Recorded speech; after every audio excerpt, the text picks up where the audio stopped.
the obvious thing to talk about was I got bullied really badly growing up. Had great parents, but my peers were less accepting. I was diagnosed with ADHD when I was 6. I was a weird kid, was talkative, loud. I think there was some element of I was probably more sensitive than most kids too. And so I started lifting not for really any like noble reason other than I wanted to stop getting bullied and maybe get attention from girls. There you go. And over time, I saw my body change. I got stronger. But there was something about going up against like setbacks, kind of working through them, having something be difficult, but still like see periods of time, days, weeks, months where it felt like I wasn't making any progress. But then looking back, I could very clearly see, oh, wow, I've actually made a lot of progress. I wanted to ask you real quick, how old were you when you started lifting? So the first time I got into lifting, I was 14. I grew up in an area there wasn't a lot of kids around, and my family, like, I don't want to make it like I was poor. I wasn't, or my parents weren't. But like we were middle class, like if we went to a movie, it was a big deal. We didn't really go out to eat very often.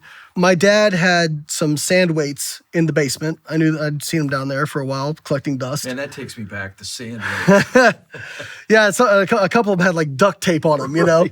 And so I just decided, you know, I'm going to start lifting weights over the summer from high school.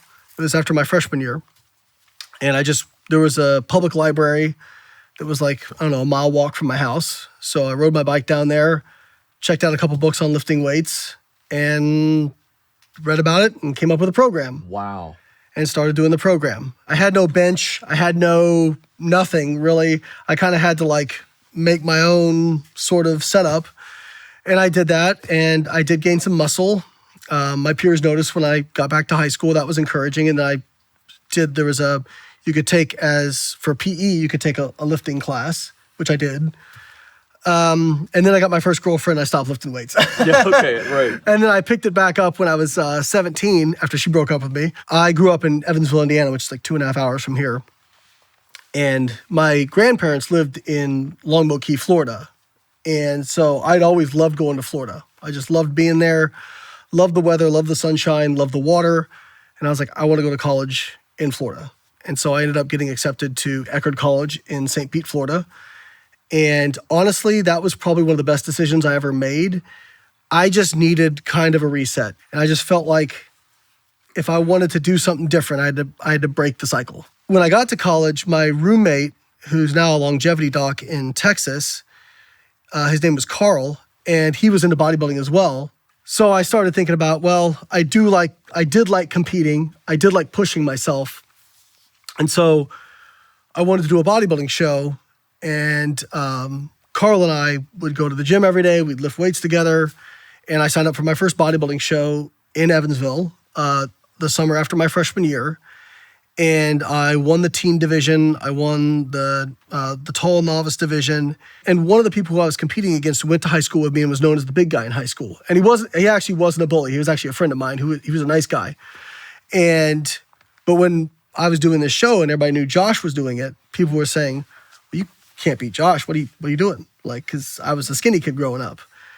And so when I won, there was like a little bit of, what else could you do?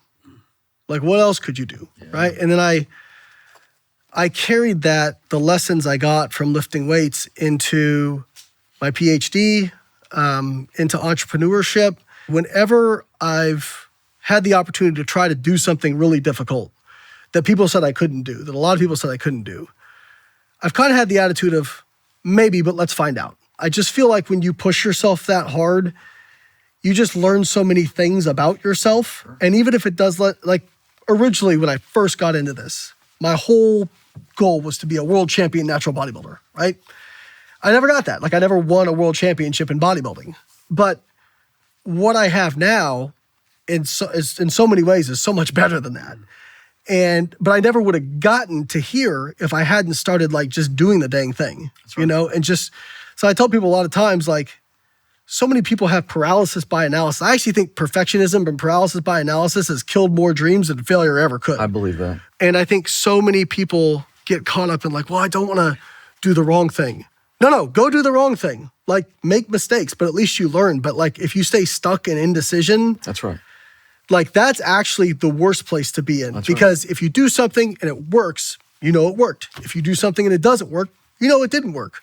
Either way, you can come out of that with a positive. But if you stay stuck in indecision, you're not learning either way.